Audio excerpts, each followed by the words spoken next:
Hi, my name's Emily, and I'm going to be talking to you guys about the unequal pay gap between men and women soccer players. Now, the general idea in this speech is to make you guys more aware of the unequal pay between men and women athletes and to persuade you guys to be more in favor of changing the U.S. Soccer Federation guidelines to pay women more equal. Now, the unequal pay between women and men soccer players changes how the world views women athletes. And we need to take action to make women athletes feel empowered and deserving of the respect that the men already have. Many of you responded to my survey question asking how many of you guys have been treated differently because of your gender. The majority of the responses were yes, and the ones that said no were answered by men. Now, this question proves to me that oftentimes we are looked at differently because of our gender and not our talents or athletic ability. The Women's World Cup team are dealing with the same judgments, as many people think that they are less talented or have less demanding jobs because women's sports are deemed less competitive. They hold the record for the most World Cup wins, yet aren't even paid to what the men players are paid because the president of the Soccer Federation, Cordiero, says we cannot pay the women the same when they have less physically demanding jobs than the men. Yes, he did say that out loud in court in front of the national women's soccer team. And we'll get to the lawsuit in the court later on in my speech. But yes, he did say that out loud. And these women pride themselves off of working and training extremely hard so they can continue to win these World Cup titles. But when they're paid less, the initial thought by the public is, oh, they aren't that talented. That's why they don't get paid the big bucks. However, the Women's World Cup team have won 4 titles, while the men haven't even made it past the third round. Yes, the Women's World Cup team is better, for sure. How would you guys feel if you studied harder, got more questions right, wrote the best essay on the test, and the teacher gave you a C, while your male friend got half the questions wrong, but brought your teacher a gift card and got an A? So now, in this example, the gift card is the sponsorships that the men's players bring in. Because they're in commercials and because they have more sponsorships, that revenue is more high than what the women's national team brings in, which is unfair, yes, but that's just the statistics. As I discussed in my previous papers, the main argument that the Soccer Federation President Cordiero uses in terms of why they can't pay athletes the same is games won is only 25% of incoming revenue, while sponsorships and commercials bring in 75%. Men just do more sponsorships and commercials because most athletic brands like Nike and Adidas want men because they think that they're cooler or something like that. And that's just the facts. Women can't beg to be in sponsorships. The corporations have to ask them. Now, because the US viewerships of the Women's World Cup final was 22% higher than the 2018 men's final, Nike has chosen to now have more women athletes in their sponsorships and in their commercials, which is huge for the women.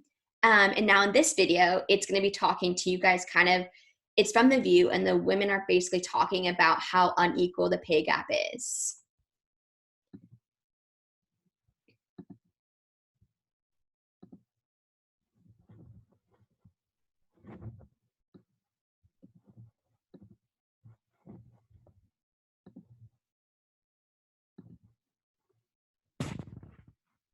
Especially in light of the fact that the World Cup final in 2015 was the most watched soccer game in the United States history.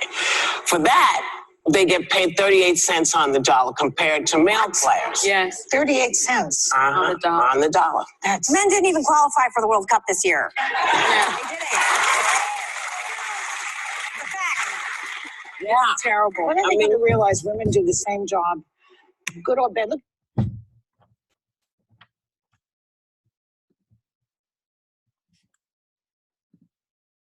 So this video is exactly the kind of representation of how the women and the men are treated differently. And now that you all understand that the women's team is paid 30 cents to the dollar to the men's, don't you think that we should do something? As Cordia repeatedly discussed in the lawsuit where the Women's World Cup team is being sued or is suing the Soccer Federation for $60 million.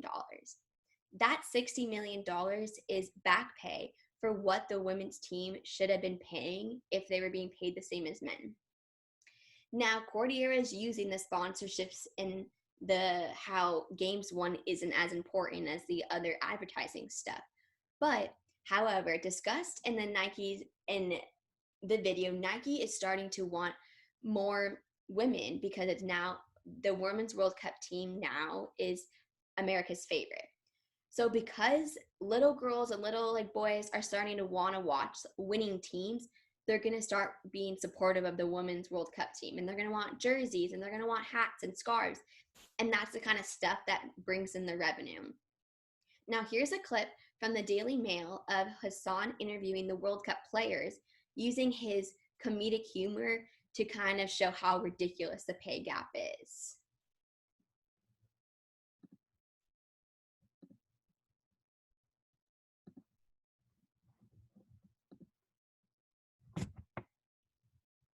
Being so greedy. We're not being greedy. We're just fighting for what's right. Our contributions to the Federation should be seen as equal to what the men have done. Fine, whatever. But you need to understand that the men made it to the round of 16 in the World Cup. Well, we've won 3 World Cups. Well, they are ranked 30th in the world. We're ranked number 1. They play with so much passion. We have 4 Olympic gold medals. Humble brags, okay?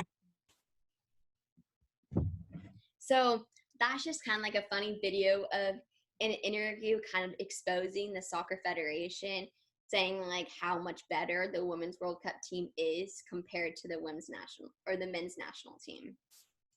So now, how do we get the Soccer Federation to change their mind? The first step is us all uniting and persuading you guys that the unequal pay gap is flat out unfair. I know we all have our hobbies that we work extremely hard on and put all of our effort into it. Just imagine not getting the recognition that you deserve. For example, I'm very passionate about running. I run 5 miles every day. I've done 6 half marathons, and I can't imagine somebody coming in and telling me, oh, that's so easy. You don't deserve a medal because the women's running group, that's not competitive at all. That's exactly how Cordeiro is implying to the women's national team. He's saying that because their competition is not competitive enough, they don't deserve the money for winning all those times. In conclusion, now that you all knew, I know you all knew that the pay gap existed before this, but I hope that you understand now the reasons for the pay gap and why we need to change it. To successfully persuade you all once and for all, I think that we should go over the main topics of why that there's a pay gap and why that it should be changed. Sponsorships originally were Cordillero's counter argument for why women aren't paid equally, but as stated, the US viewership was up for the women's national team's final.